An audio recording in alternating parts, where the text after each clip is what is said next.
In here, number 1, Zipper Sweater, is looking for 3 wins in a row. The 2, Mrs. Teachy, goes behind the gate for conditioner Clyde Francis. And number 5, Truth and Liberty, is the oldest in the field at age 11, as this group of all lady pacers head to post at Harrington Raceway.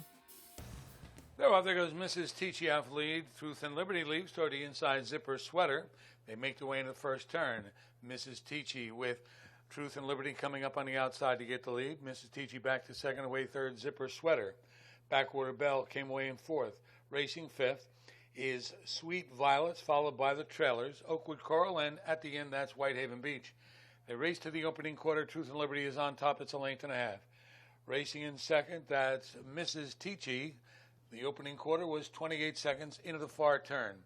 Truth and Liberty is on top. It's a length and a half. Mrs. Teachy got away second, 2 lane Zipper Sweater third. Racing in fourth, that's Backwater Bell. After that comes Sweet Violets in front of Oakwood Coral. The trailer is Whitehaven Beach. Field races toward the half. The leader is Truth and Liberty by a length and a half over Mrs. Teachy. Zipper Sweater got away third. Racing in fourth, that's Backwater Bell. Behind Backwater Bell is Sweet Violets. Trailers as they go by the half are Oakwood Coral and Whitehaven Beach. They went by the half, 57 2/5 into that first turn. Once again, Truth and Liberty, followed by Mrs. Teachy. Still third is Zipper Sweater on the outside. Sweet Violets moves up gradually toward the rail, Backwater Bell. And then comes Oakwood Coral, continuing to trail as Whitehaven Beach.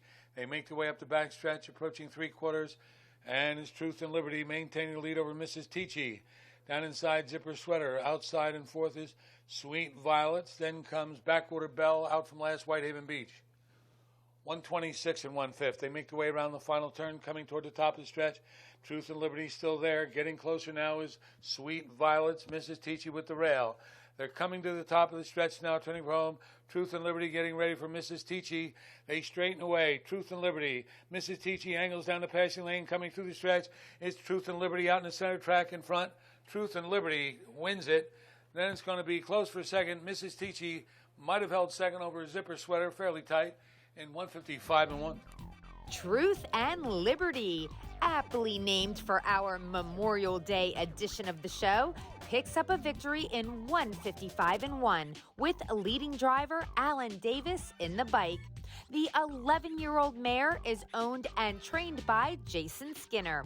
And we stopped by the Skinner stable to learn a little more about this veteran pacer. Tell us about Truth and Liberty. She's 11, so how long have you had her and what's she like to train? We've had her off and on pretty much since she was 2. George Teague broke her, but she got very, very sick, so she really didn't get all the way broke. So she was turned out for a while, brought her back in, we got her going. She left, came back again. She left, came back again. So we've had her pretty much almost her whole life there. She's a pretty easy trainer. She makes everybody look good. She's just a good horse, you know. We heard she has a best friend and they're pretty tight. So who is her BFF? Yeah, in and out again. Her in and out again. They go out in the field every day together. We actually knocked half the wall down for them so they could be together all the time. They're pretty tight. So hopefully we can breed them next year. That's the plan anyway. Since Truth and Liberty is a golden girl in harness racing, if she was in the actual TV show, which golden girl would she be? I'm thinking Dorothy. She's pretty strong-willed. She kind of wants to do it her way, and she's setting her ways now.